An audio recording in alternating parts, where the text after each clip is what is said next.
Dear student, आशा और उम्मीद है कि आप सब बहुत अच्छे होंगे और आरआरबी टीसीएस पैटर्न पर आधारित जो 2100 प्रश्नों की साथियों जो पीडीएफ मैंने बनाई थी, जो आपको इस व्हाट्सएप पे दिए गए नंबर पर मात्र 21 रुपये में प्रोवाइड की जा रही थी, उसको साथियों टोटल जो है 2100 प्लस लोगों ने जो है उस पर विश्वास दिखाया। उसके लिए आप सभी का बहुत बहुत धन्यवाद। तो चलिए साथियों, बिना देरी के हुए हम पहले क्वेश्चन से स्टार्ट करते हैं। पहला क्वेश्चन है, और साथियों अगर मेरी मेहनत और कंटेंट अच्छा लगता है तो साथियों चैनल को सब्सक्राइब, वीडियो को लाइक और शेयर जरूर कर दीजिएगा। पहला क्वेश्चन है, रेडियो कार्बन डेटिंग से किसका निर्धारण होता है? तो इसका सही जवाब आप लोग कमेंट बॉक्स में देंगे। नेक्स्ट क्वेश्चन पर आते हैं। दूसरे नंबर का प्रश्न है, ताप के केल्विन स्केल में जल का क्वथनांक है? जी हाँ, आप देख सकते हैं साथियों, ये आरआरबी ग्रुप डी 2018 में फर्स्ट शिफ्ट में पूछा गया प्रश्न है। जी हाँ, तो दूसरे नंबर का प्रश्न है, ताप के केल्विन स्केल में जल का क्वथनांक है? तो इसका सही जवाब जाएगा ऑप्शन सी के साथ में, वो है 373 केल्विन। कितना? 373 केल्विन। नेक्स्ट क्वेश्चन पे आते हैं। 3 नंबर का प्रश्न है, निम्न में से कौन सबसे कठोरतम धातु है? इनमें से सबसे कठोरतम धातु कौन सी है? तो इसका सही जवाब जाएगा ऑप्शन सी के साथ में, वो है प्लेटिनम। कौन सा है? तो वो है प्लेटिनम। नेक्स्ट क्वेश्चन पे आते हैं। 4 नंबर का प्रश्न है, निम्न हैलोजन में सबसे अधिक अभिक्रियाशील है? तो कौन सी है? फ्लोरीन, क्लोरीन, ब्रोमीन या फिर आयोडीन? तो सही जवाब जाएगा ऑप्शन ए के साथ में, वो है फ्लोरीन। निम्न हैलोजनों में से सबसे अधिक क्रियाशील फ्लोरीन है।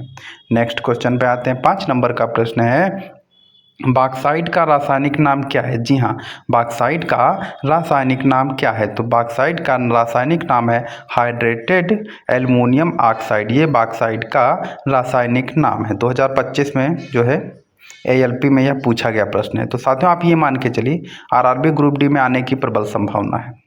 नेक्स्ट क्वेश्चन पे आते हैं। 6 नंबर का प्रश्न है, मोनोजाइट किसका अयस्क है? जी हाँ, मोनोजाइट किसका अयस्क है? तो इसका सही जवाब जाएगा ऑप्शन बी के साथ में, वो है थोरियम। मोनोजाइट जो है ये थोरियम का अयस्क है।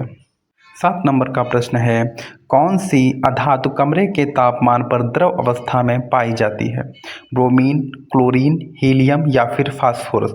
तो जो ब्रोमीन है वह एक ऐसी अधातु है जो कमरे के तापमान पर द्रव अवस्था में पाई जाती है। ये सारे क्वेश्चन साथियों प्रीवियस ईयर से लिए गए हैं और जो एनसीईआरटी से पूछे गए वही क्वेश्चन मैंने जो है आज के सेशन में रखे हैं। तो आज का सेशन काफ़ी इंपॉर्टेंट हो जाता है। सेशन को पूरा देखिएगा और साथियों मेहनत और कंटेंट अगर अच्छा लगता है ना तो बिना चैनल को सब्सक्राइब किए हुए, बेल आइकन दबाए हुए और वीडियो को लाइक और शेयर किए हुए मत जाइएगा। और साथियों कमेंट किया कीजिए। कमेंट से क्या होता है, क्वेश्चन भूलता नहीं है। पानी का भारीपन किस विलेय के कारण होता है? तो पानी का भारीपन जो होता है वो कैल्शियम के विलेय के कारण होता है। ऑप्शन बी बिल्कुल सही है। नेक्स्ट क्वेश्चन पे आते हैं। 9 नंबर का प्रश्न है, सोडियम धातु को डुबोकर रखा जाता है? तो सोडियम धातु को कैरोसिन में डुबोकर रखा जाता है। ऑप्शन डी बिल्कुल सही है। नेक्स्ट क्वेश्चन पे आते हैं। 10 नंबर का प्रश्न है, यूरिया का रासायनिक नाम क्या है? तो यूरिया का रासायनिक नाम क्या है? तो वो है कार्बामाइड। क्या है? कार्बामाइड जो है यह यूरिया का रासायनिक नाम है। नेक्स्ट क्वेश्चन पे आते हैं। 11 नंबर का प्रश्न है, वह तत्व जो ऑक्सीजन से प्रतिक्रिया नहीं करता है वह क्या कहलाता है? तो वो क्या कहलाएगा? क्लोरीन, आयोडीन, हीलियम या फिर नाइट्रोजन? तो वह तत्व जो ऑक्सीजन से प्रतिक्रिया नहीं करता है वह है हीलियम। इसीलिए जो है हीलियम का उपयोग करते हैं। नेक्स्ट क्वेश्चन है। 12 नंबर का प्रश्न है, मरकरी को किस धातु के पात्र में रखा जाता है? तो मरकरी को जो है वो लोहे के जो है पात्र में रखा जाता है। नेक्स्ट क्वेश्चन है, निम्न में से कौन जल से हल्का होता है? तो इनमें से कौन जल से हल्का होता है? तो इसका सही जवाब जाएगा ऑप्शन बी के साथ में, वो है सोडियम। नेक्स्ट क्वेश्चन पे आते हैं। 14 नंबर का प्रश्न है, मिल्क ऑफ मैग्नीशिया क्या है? जी हाँ, मिल्क ऑफ मैग्नीशिया क्या है? तो मिल्क ऑफ मैग्नीशिया जो है वो मैग्नीशियम हाइड्रोक्साइड है। क्या है? Magnesium hydroxide milk of magnesia कहलाता है। नेक्स्ट क्वेश्चन है, इंपॉर्टेंट प्रश्न है, यह जो है टेक्नीशियन में भी पूछा गया प्रश्न है, प्याज और लहसुन में गंध किसके कारण होती है? तो प्याज और लहसुन में जो गंध होती है वो पोटेशियम के कारण होती है। ऑप्शन बी बिल्कुल सही है। नेक्स्ट क्वेश्चन पे आते हैं। 16 नंबर का प्रश्न है, हाइड्रोकार्बन का प्राकृतिक स्रोत क्या है? हाइड्रोकार्बन का प्राकृतिक स्रोत क्या है? तो इसका सही जवाब जाएगा ऑप्शन ए के साथ में, वो है कच्चा तेल। क्या है? तो वो है कच्चा तेल। ये 2021 में पूछा गया प्रश्न है। नेक्स्ट क्वेश्चन 17 नंबर का है, किस गैस का प्रयोग सिगरेट लाइटर में होता है? तो किस गैस का प्रयोग सिगरेट लाइटर में होता है? तो वो है ब्यूटेन। कौन सी गैस होती है? ब्यूटेन गैस का उपयोग सिगरेट लाइटर में होता है। नेक्स्ट क्वेश्चन 18 नंबर का है, किस सिरका जिसका जलीय विलयन है? तो वो है एसिटिक अम्ल का। सिरका जो है वो एसिटिक अम्ल का जलीय विलयन है। नेक्स्ट क्वेश्चन है, पनीर निम्न में से किसका उदाहरण है? पनीर जो होता है ये जल का उदाहरण है। किसका? जल का। 2021 में पूछा गया प्रश्न है। नेक्स्ट क्वेश्चन है 20 नंबर का प्रश्न है, सिरका का रासायनिक नाम है। सिरका का रासायनिक नाम होता है एसिटिक एसिड। क्या है? एसिटिक एसिड जो है ये सिरका का रासायनिक नाम है। 2021 में पूछा गया प्रश्न है। 21 नंबर का प्रश्न है, पेट्रोल एक मिश्रण है। जी हाँ, पेट्रोल एक मिश्रण है, तो वो है हाइड्रोकार्बन का। जी हाँ, ऑप्शन डी बिल्कुल सही है। पेट्रोल जो है यह एक हाइड्रोकार्बन का मिश्रण है। नेक्स्ट क्वेश्चन है 22 नंबर का प्रश्न है, पॉलीथीन प्राप्त होता है। जी हाँ, पॉलीथीन प्राप्त होता है, तो इसका सही जवाब है एथिलीन के बहुलीकरण से पॉलीथीन प्राप्त होता है। NCERT based question, most important, सीधे सीधे आरआरबी ग्रुप डी के एग्जाम में फंसने वाले क्वेश्चन है साथियों। किस संश्लेषण रेशा को कृत्रिम सिल्क के नाम से जाना जाता है?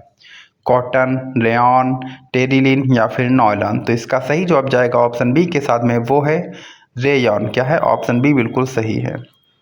नेक्स्ट क्वेश्चन पे आते हैं। 24 नंबर का प्रश्न है, कार्बन का क्रिस्टलीय रूप है। तो कार्बन का क्रिस्टलीय रूप क्या है? तो वो है हीरा। ऑप्शन डी बिल्कुल सही है। नेक्स्ट क्वेश्चन पे आते हैं। 25 नंबर का प्रश्न है, कांच किसका मिश्रण होता है? तो कांच जो होता है ये बालू और सिलिकेट का मिश्रण है। जी हाँ, कांच जो है ये बालू और सिलिकेट का मिश्रण है। नेक्स्ट क्वेश्चन पे आते हैं। 26 नंबर का प्रश्न है, डायनामाइट में मुख्य रूप से पाया जाता है। इंपॉर्टेंट प्रश्न है साथियों। डायनामाइट में मुख्य रूप से पाया जाता है, तो डायनामाइट में मुख्य रूप से नाइट्रोग्लिसरीन पाया जाता है। ऑप्शन सी बिल्कुल सही है। नेक्स्ट क्वेश्चन पे आते हैं। 27 नंबर का प्रश्न है, किस अम्ल में ऑक्सीजन नहीं होता है? जी हाँ, किस अम्ल में ऑक्सीजन नहीं होता है? तो वो है हाइड्रोक्लोरिक अम्ल। हाइड्रोक्लोरिक अम्ल में ऑक्सीजन नहीं पाया जाता है। साथियों, यह पीडीएफ आप लोग आरआरबी ग्रुप डी के लिए साथियों मोस्ट इंपॉर्टेंट है। आप लोग पीडीएफ को बाई कर लीजिए। मात्र 21 रुपये में 2100 प्रश्न, वो भी जीएस और साइंस के मोस्ट इंपॉर्टेंट प्रश्नों की श्रृंखला है साथियों। आने वाले एग्जाम में कम से कम 10 से 12 नंबर ये पीडीएफ कवर करा के देगी। 28 नंबर का प्रश्न है, शौचालयों में उपयोग किए जाने वाले दुर्गंधनाशकों में क्या होता है? तो उसमें होता है बेंजीन। क्या होगा? बेंजीन होता है। नेक्स्ट क्वेश्चन है 29 नंबर का, बिल्डिंग में इस्तेमाल की जाने वाली गैसों में क्या होता है? तो वेल्डिंग में इस्तेमाल की जाने वाली गैसों में ऑक्सीजन और एसीटिलीन होता है। क्या होता है? ऑक्सीजन और एसीटिलीन होता है। नेक्स्ट क्वेश्चन है 30 नंबर का प्रश्न है, पृथ्वी की परपटी में निम्न में से कौन सा तत्व सबसे अधिक पाया जाता है? क्लोरीन, लिथियम, एल्युमिनियम या फिर क्रोमियम? तो सबसे ज़्यादा पाया जाता है वो है एल्युमिनियम। कौन सा है? वो है एल्युमिनियम। नेक्स्ट क्वेश्चन पे आते हैं। 31 नंबर का प्रश्न है, रबर को मजबूत और उछाल लायक बनाने के लिए इसमें क्या मिलाया जाता है? तो इसमें मिलाया जाता है सल्फर, ताकि बॉल को जो है मजबूत और जो है वो उछालने, जो कूदना नहीं होता, वो जब टप्पा मारोगे तो कूदती है, तो वो जो है सल्फर के कारण होता है। नेक्स्ट क्वेश्चन पे आते हैं। 32 नंबर का प्रश्न है, कच्चा एल्युमिनियम किस नाम से जाना जाता है? तो वो जाना जाता है बॉक्साइट से। जी हाँ, कच्चा एल्युमिनियम जो है वो बॉक्साइट के नाम से जाना जाता है। ऑप्शन बी बिल्कुल सही है। नेक्स्ट क्वेश्चन पे आते हैं। 33 नंबर का प्रश्न है, आवर्त सारणी में डब्लू अक्षर किस तत्व को दर्शाता है? तो आवर्त सारणी में डब्लू अक्षर जो है वो टंगस्टन को दर्शाता है। ध्यान रखिएगा, यह इंपॉर्टेंट प्रश्न है। नेक्स्ट क्वेश्चन पे आते हैं। 34 नंबर का प्रश्न है, कार्बन डाइऑक्साइड की कितनी मात्रा वायुमंडल में रहती है? तो कार्बन डाइऑक्साइड की 0.03% जो है मात्रा वायुमंडल में रहती है। नेक्स्ट क्वेश्चन है 35 नंबर का, परमाणु का द्रव्यमान व्यक्त किया जाता है। तो परमाणु का द्रव्यमान जो होता है वो AMU में जो है वो व्यक्त किया जाता है। ऑप्शन सी बिल्कुल सही है। नेक्स्ट क्वेश्चन पे आते हैं। 36 नंबर का प्रश्न है, मनुष्य के लिए हानिकारक विकिरण है, तो वो क्या है? तो वो है गामा किरणें। कौन सा है? तो वो है गामा किरणें। नेक्स्ट क्वेश्चन पे आते हैं। 37 नंबर का प्रश्न है, साबुन के साथ तत्परता से झाग ना बनने वाला जल है? यह इंपॉर्टेंट प्रश्न है। तो वो उस जल को कठोर जल कहेंगे। और कठोर जल किस कारण से होता है, उसमें ऐसा क्या चीज़ मिल जाती है जिससे जल कठोर हो जाता है और उसमें झाग नहीं बनती है? ये आप लोग कमेंट बॉक्स में ज़रूर बताएं। नेक्स्ट क्वेश्चन 38 नंबर का है, निम्न में से कौन सी गैस ऊष्मांक सर्वोच्च होता है? कौन सी गैस का ऊष्मांक जो है वो सर्वोच्च होता है? तो वो है हाइड्रोजन। कौन सी है? तो वो है हाइड्रोजन। नेक्स्ट क्वेश्चन 39 नंबर का प्रश्न है, किस अम्ल का उपयोग सीसा संचायक बैटरी में किया जाता है? तो वो है सल्फ्यूरिक अम्ल। कौन सा? सल्फ्यूरिक अम्ल का उपयोग जो है वो सीसा संचायक बैटरी में किया जाता है। नेक्स्ट क्वेश्चन है 40 नंबर का प्रश्न है, हवा का वाष्प घनत्व होता है। तो हवा का वाष्प घनत्व जो होता है वो 14.4 होता है। नेक्स्ट क्वेश्चन पे आते हैं 41 नंबर का प्रश्न है, परमाणु हथियार में उपयोग किए जाने वाले सामान्य समस्थानिक हैं। तो उसमें क्या क्या होता है? एक तो यूरेनियम और दूसरा प्लूटोनियम। क्या होगा परमाणु हथियार में? एक तो यूरेनियम और दूसरा प्लूटोनियम जो है समस्थानिक होता है। नेक्स्ट क्वेश्चन पे आते हैं 42 नंबर का प्रश्न है, बर्फ पानी पर तैरती है क्योंकि इसका घनत्व पानी से कम होता है, इसके लिए तैरती है। नेक्स्ट क्वेश्चन पे आते हैं 43 नंबर का प्रश्न है, एक असत्य का पता लगाने वाले उपकरण को किस रूप में जो है जाना जाता है? तो उसको जाना जाता है पॉलीग्राफ। क्या होगी? वो सत्य का पता लगाती है, पॉलीग्राफ। नेक्स्ट क्वेश्चन पे आते हैं 44 नंबर का प्रश्न है, निम्न में से कौन सा औषधियों पौधा रक्तचाप के उपचार के लिए सबसे अच्छी औषधि है? तो इसका सही जवाब है सर्पगंधा। कौन सी है? वो है सर्पगंधा। नेक्स्ट क्वेश्चन पे आते हैं 45 नंबर का प्रश्न है, निम्नलिखित में से किसकी विद्युत प्रतिरोधकता सबसे कम है? तो इसका सही जवाब है आपका ऑप्शन सी, वो है सिल्वर। क्या है? तो वो है सिल्वर। नेक्स्ट क्वेश्चन है 46 नंबर का प्रश्न है, एक प्रकाश वर्ष डैश की इकाई है? तो एक प्रकाश वर्ष जो है यह दूरी की इकाई है। ऑप्शन ए बिल्कुल सही है। नेक्स्ट क्वेश्चन पे आते हैं साथियों, धनावेशित आयन को हम क्या कहते हैं? जी हाँ, धनावेशित आयन को हम क्या कहते हैं? तो इसका सही जवाब जाएगा ऑप्शन डी के साथ में, वो है कैटायन। क्या कहलाता है? वो कैटायन कहलाता है। नेक्स्ट क्वेश्चन पे आते हैं 49 नंबर का प्रश्न है, सामान्य मनुष्य में कितने जोड़ी अलैंगिक गुणसूत्र होते हैं? जी हाँ, सामान्य मनुष्य में कितने जोड़ी अलैंगिक गुणसूत्र होते हैं? तो इसका सही जवाब है आपका ऑप्शन सी, वो है 22। कितने? तो वो हैं 22। नेक्स्ट क्वेश्चन है, निम्नलिखित में से किस तत्व के आणविक रूप में परमाणुओं की संख्या अधिकतम होती है? तो इसका सही जवाब है आपका ऑप्शन सी, वो है S16। नेक्स्ट क्वेश्चन पे आते हैं 51 नंबर का प्रश्न है, होमोसेपियंस शब्द किसने दिया है? जी हाँ, होमोसेपियंस शब्द किसने दिया है? तो इसका सही जवाब जाएगा ऑप्शन ए के साथ में, वो है सी लीनियस। कौन से है? वो है सी लीनियस।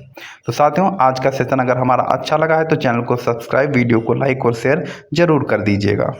और साथियों, सरकारी रोजगार का मोटो है आपको जो है बेरोजगार से रोजगार तक लेकर के जाना, जिसके लिए साथियों RRB group D TCS pattern पर आधारित टोटल 2100 प्रश्नों की श्रृंखला आपको दिए गए व्हाट्सएप नंबर पर साथियों मात्र 21 रुपये में प्राप्त हो जाएंगी।